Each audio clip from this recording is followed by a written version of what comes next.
Okay, let me give you a tour of all of this. This is a lot, I know.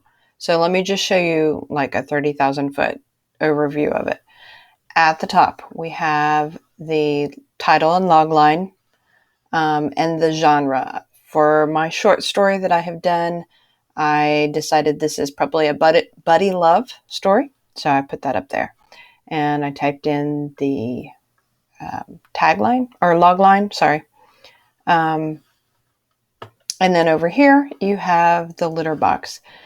The thing I like about this too is you can hide any section of this. So if you're not using it right now, it can go away. And then that creates more space for all of the rest. The litter box it's a space for ideas that don't have a home, kind of a parking lot. Litter box because, save the cat. It's kind of funny. So you can drag these over and drop them into the litter box as kind of a holding cell. If you're kind of undecided, like, do I really need this scene or not? You don't want to completely trash it. You can put it over here and it'll be there for you in case you decide to put it back in.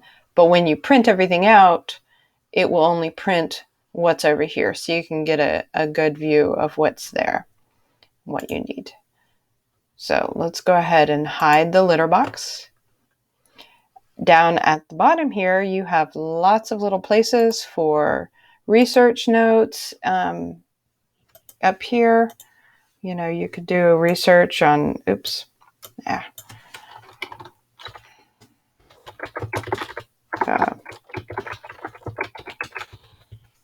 say if that was a real place, you could type in some information there that might be helpful. And it is right down here at the bottom. If you decide it doesn't really belong there, you can move it over, wherever you decide it needs to go. It's, let's say, a location idea. There you go. Okay. I haven't used this too much because I haven't been researching this story because it's fantasy. And it's based on a lot of what I already had in my head, my personal experiences. So I'm going to hide the notes and get rid of that. Then over here, we have the beat sheet description. This is kind of the heart of what this program is about. These two things I have found the most useful. Okay. So these little eyes here will help you remember if you could use it if you don't have the book. I would recommend getting the book, reading the book, so you have a good in-depth understanding of what an all is lost moment is, although that may be a term you've heard before. But the difference between an all is lost moment and a dark night of the soul moment, they're very close in the story and they're very close in meaning, but there's some subtle differences that having the book would help you parse out what that would be. So let's, you've got all of these here. We could show full view of the beats. And there we go. I already have the story typed in here, but you could click on any of them. Oops, it went over to my other monitor. So it starts out at the gym. The Fae are causing trouble in the hallway and so forth. There's the log line. If, this will help you keep focused on what the heart of the story is. Then you can add in the characters for this scene. So we could say Albert is a character and Joan, well, she's not in that scene right there. So there you go. Press X and the characters show up there. Let me show you. The other one is the teacher.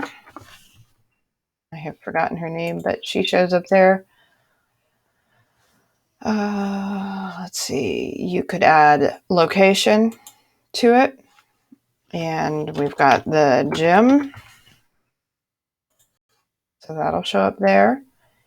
Things, relationships, setups, payoffs, scenes. If they change scene there, you could add the different scenes that are involved in this beat. Then you can navigate two different ways. You can use the arrow, or you can click down here through the different various beat sheets. I like to use arrows just because they're bigger and easier to click on, at least on my computer. So we have that. That is what that looks like. Now I'm going to take that. We can restore all of it back to what it was before. And there are different types of sheets, main characters and so forth. You could add a character with their description. And again, it went over to my other monitor. Here we go. Albert is our main character. He's male. He is, I think, 15 or 14. I don't remember. He's in 9th grade. So, description, young man with autism. Okay, we could do that. We could go into, the hair is brown. And again, that'll show up over here. And we've got all this information. So if you forget, oh, did I give this character brown eyes or blue eyes or whatever, then you can do that. And I believe there's a way to add a picture. I haven't tried that yet, but I think there's a way to do that.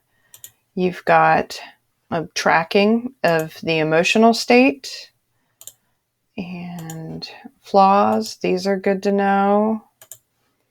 Health, hidden motives, obstacles, secrets, just to help keep all of that straight. I could definitely see where this would be really good for a story that is very vast, like Game of Thrones kind of story, or Robert Jordan or Brandon Sanderson, where you've got multiple plot lines, hundreds of characters. It would get hard to hold all of that in your brain. And so this would be very, very helpful for that. Okay, so see, we can see the main character there. Then you've got the locations, things, if there's objects that are important, like the ring in Lord of the Rings, and how that plays that ring is almost a character in the story.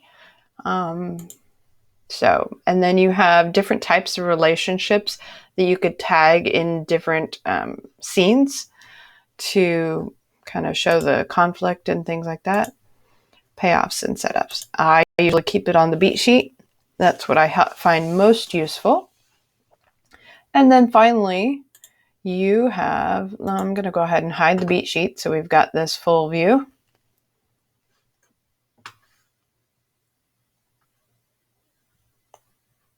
Okay, so this is very, very adjustable. You can move this around. It's just like a cork board, except that these little index cards here don't ever wear out. You can move them all you want and they won't get raggedy, and the ink won't smear, and they won't get crumpled or fall down behind your desk or your bookcase or anything. They won't get lost that way.